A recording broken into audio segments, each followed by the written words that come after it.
Everyone, welcome to our YouTube channel CS Sansar and this is CS Stuti Mahajan. तो आज हम discuss करने जा रहे हैं whether detention of goods and vehicle is justified under GST if we have a small clerical mistakes in the e-way bill. Let's C.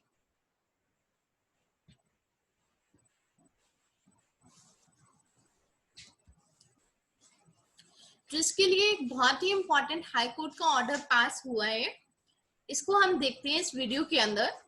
Whether detention of vehicle and goods under GST is justified for small clerical mistakes in e-way bill. As you all know, e-way bill इस समय mandatory है। कोई भी आपको vehicle move करवाना है, कोई भी गाड़ी निकालनी है, तो उसके साथ आपका बिल के साथ साथ आपका ई-वे बिल जो है वो होना चाहिए। ई-वे बिल के बिना आप गाड़ी को मूव नहीं करवा सकते हो। अब अगर आपका ई-वे बिल प्रॉपर्ली बना हुआ है, आपकी गाड़ी के साथ ई-वे बिल है, लेकिन आपके ई-वे बिल के अंदर अगर कोई छोटी सी मिस्टेक हो गई है, तो क्या उस केस में ई-वे बिल को रिजेक्ट कर दिया जाएगा या फिर उस केस में गुड्स को डिटेन कर सकता है क्या डिपार्टमेंट? तो उसको हम देखते हैं। इसके लिए एक बहुत ही इंपॉर्टेंट ऑर्डर पास हुआ है, इसके फैक्ट्स हम देखते हैं। Applicant is a public limited company and manufacturer of UPVC windows and doors etc. all wood substitute products. तो जो एप्लीकेंट है वो एक पब्लिक लिमिटेड कंपनी है और वो मैन्युफैक्चरर है किसकी? यूपीवीसी विंडोज एंड डोर्स की।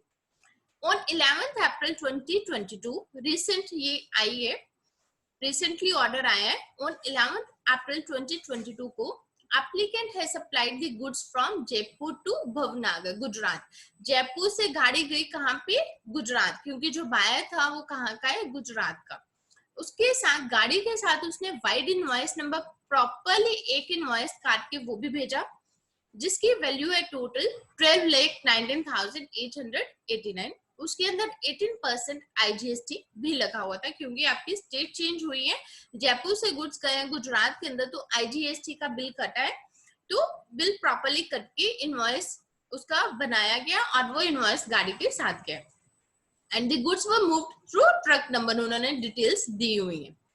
तो ट्रक के साथ जब वो गुड्स मूव किए हैं, उसके साथ इनवॉइस, LR और ई-वे बिल की कॉपी लगी हुई है, which was generated through the official GST website at the time of removal of goods from the factory premises. Means जब आपने गुड्स मूव करवाए हैं, इस केस के अंदर क्या हुआ? जयपुर से गुड्स गए गुजरात के अंदर, इनवॉइस की कॉपी लगी है, LR की कॉपी लगी है और ई-वे बिल की प्रॉपर कॉपी जो है वो लगी है। Then thereafter early morning next day क्या हुआ? अमीरगढ़ चेक पोस्ट के ऊपर गाड़ी को रोक दिया गया बाय द GST ऑफिसर। उसने गाड़ी को रोक दिया कि आपकी गाड़ी की फिजिकल वेरिफिकेशन की जाएगी। उस केस में गाड़ी की फिजिकल वेरिफिकेशन हुई। The applicant was immediately sent his Ahmedabad branch manager to the check post. वहां से उनका जो मैनेजर था वो चेक पोस्ट पे आ गया, उसने गुड्स की फिजिकल वेरिफिकेशन करवाई। But the GST officer issued the order और notice under section 129(1) for the detention of the goods and vehicle and have assigned the reason wrong vehicle type ODC। इसके अंदर क्या हुआ? गाड़ी कहां से गई? जयपुर से गाड़ी गई गुजरात के अंदर। अमीरगढ़ चेक पोस्ट के ऊपर GST ऑफिसर ने गाड़ी को रोका और गाड़ी को रोक के बोला कि इसकी फिजिकल वेरिफिकेशन की जाएगी। जब उसकी फिजिकल वेरिफिकेशन की तो उसने क्या देखा कि उसके साथ डॉक्यूमेंट्स तो सभी लगे हुए थे, बट उसने नोटिस इशू कर दिया 129 सबसेक्शन 1 के अंदर। नोटिस जो है वो इशू कर दिया कि आपके गुड्स और व्हीकल को डिटेन किया जाएगा, और उसने रीजन क्या दिया? Wrong vehicle type. ठीक है, सिर्फ उसने ये वाला रीजन दिया। अब petitioner arguments. It is submitted that the goods were moved with all the proper documents. अब वो जिन्होंने गाड़ी निकाली है, तो पिटिशनर का आर्ग्यूमेंट क्या है कि हमने गाड़ी मूव की है, प्रॉपर डॉक्यूमेंट्स उसके साथ लगे हुए हैं, इंक्लूडिंग ई-वे बिल। उसे इनवॉइस की कॉपी भी लगी थी, LR की कॉपी भी और ई-वे बिल की कॉपी भी लगी हुई थी। उसने बोला कि ई-वे बिल की कॉपी लगी हुई है। There was no tax evasion or intent to evade tax by any means. That means अगर हमने ई-वे बिल की कॉपी लगाई है तो हमारा कोई टैक्स इवेड करने का तो कोई इरादा नहीं है। You have not found any discrepancy after physical verification of the goods and conveyance. आपने फिजिकल वेरीफाई किया हमारे गुड्स को, कोई मेजर डिस्क्रिपेंसी आपको नहीं मिली। but have detained the goods and vehicles, stating the reason wrong vehicle type. सिर्फ आपने उसके अंदर ईवे बिल के अंदर कोई आपके पास रॉन्ग व्हीकल टाइप आया, वो एक क्लरिकल मिस्टेक है, उसके बेसिस के ऊपर आप हमारे गुड्स को और व्हीकल को डिटेन करना चाह रहे हो, ठीक है। तो पिटिशनर ने अपना क्या बोला कि हमने गाड़ी निकाली, उसके साथ इनवॉइस की कॉपी है, एलआई की कॉपी है, ईवे बिल की कॉपी है, ईवे बिल प्रॉपर्ली कटा हुआ है, टैक्स इवेजन का हमारा कोई भी इरादा नहीं है। तो just because wrong vehicle type एक क्लरिकल मिस्टेक हो गई हमसे, उसकी वजह से आप जो है वो गुड्स को डिटेन करना चाह रहे हो, तो वो सही नहीं है।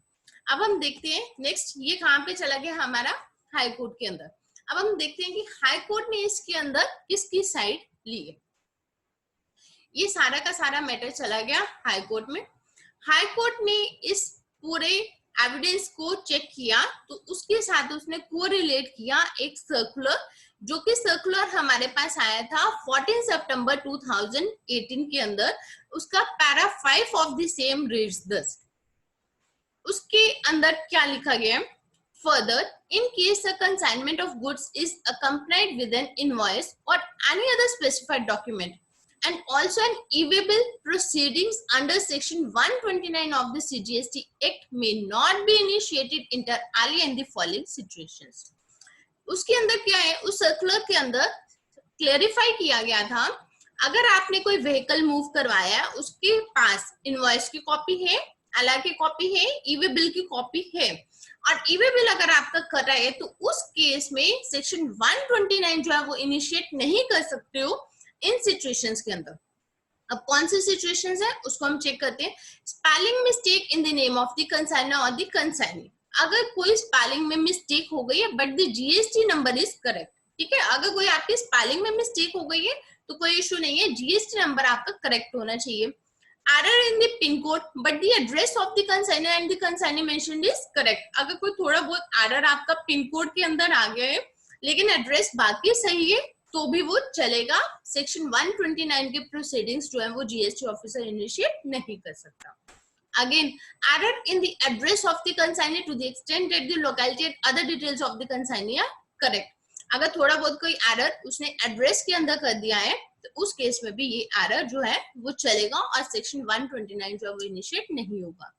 Error in 1 or 2 digit of the document number mention in the e-way bill, एक दो डिजिट अगर आपने इधर उधर किए हैं, मतलब इन सब एरर्स को क्लरिकल मिस्टेक माना जा रहा है। Error in 4 or digit level of HSN where the first 2 digit of HSN are correct and the rate of text mentioned is correct. HSN code के अंदर फर्स्ट 2 डिजिट आपके करेक्ट है, आगे वाले अगर आपके इनकरेक्ट भी होगा तब भी चलेगा, और जो टेक्स्ट आपने अप्लाई किया है वो आपका सही होना चाहिए। Error in 1 or 2 digit characters of the vehicle number, अगर आपने उसमें भी थोड़ा सा एरर कर दिया तो ये सारे उसने सर्कुलर ने क्लैरिफाई किए थे, इन सबको कंसिडर किया जाएगा क्लरिकल मिस्टेक, और क्लरिकल मिस्टेक को कंसिडर करते हुए सेक्शन 129 जो है जीएसटी सीजीएसटी एक्ट का जो सेक्शन 129 है उसको इनिशिएट नहीं किया जाएगा। Therefore, तो इन द सेम वे ये सर्कुलर क्लैरिफाई करते हैं, उसने क्या बोला कि रॉन्ग व्हीकल टाइप, डिपार्टमेंट ने फिजिकल वेरिफिकेशन की, उसको कुछ नहीं मिला, बाकी सब डॉक्यूमेंट्स उसने देखे कि प्रॉपर है, बट उसने आपको क्या दिया, रीजन क्या दिया, रॉन्ग व्हीकल टाइप। तो अगर आपने रॉन्ग व्हीकल टाइप दिया तो हाई कोर्ट ने क्या बोला कि वो किसके अंदर आता है, इसी सर्कुलर के अंदर आता है, तो जिसकी वजह से आप सेक्शन 129 को इनिशिएट नहीं कर सकते हो। The circular makes it clear that in case a consignment of goods is accompanied with an invoice or any other specified document and also an e-way bill, the proceedings under section 129 of the CGST Act may not be ordinarily initiated, more particularly in this situation as highlighted in para 5 of the circular. तो इस case में clear cut इस circular ने clarify कर दिया था कि अगर गुड्स की कंसाइनमेंट के साथ इनवॉइस जो और डॉक्यूमेंट्स चाहिए अगर वो है और साथ में ई-वे बिल की कॉपी लगी हुई है तो सेक्शन 129 जो है उसको इनिशिएट नहीं कर सकता डिपार्टमेंट। तो इसी को ध्यान में रखते हुए हाई कोर्ट ने जो डिसीजन दिया वो पिटिशनर के फेवर के अंदर दिया और गुड्स को व्हीकल को रिलीज कर दिया गया। ये वाला जो केस है इस ऑर्डर को इसलिए मैं लेके आई हूँ क्योंकि आजकल क्या है, डेली हमारे पास मैसेजेस क्या आते हैं कि गाड़ी पकड़ी गई, ठीक है। तो कहीं ना कहीं अगर कोई व्हीकल जो है वो पकड़ा गया है और सिर्फ उसके अंदर अगर ये रीजन है कि ईवे बिल की कॉपी है, लेकिन ईवे बिल के अंदर कुछ क्लैरिकल मिस्टेक्स हुई हैं, अगर डिपार्टमेंट ने क्लैरिकल मिस्टेक की वजह से कोई आपका व्हीकल जो है वो डिटेन कर लिया है, तो उस केस में आप इस सर्कुलर का रेफर कर सकते हो, इस हाई कोर्ट ऑर्डर को आप रेफर कर सकते हो, तो रेफर करके आप अपना जो व्हीकल है वो छुड़ा सकते हो। तो इस सर्कुलर के अंदर क्लियर कट लिखा हुआ है कि अगर आपका ईवे बिल के अंदर कोई भी क्लरिकल मिस्टेक है तो उसको कंसीडर नहीं किया जाएगा और सेक्शन 129 जो है इनिशिएट नहीं कर सकते।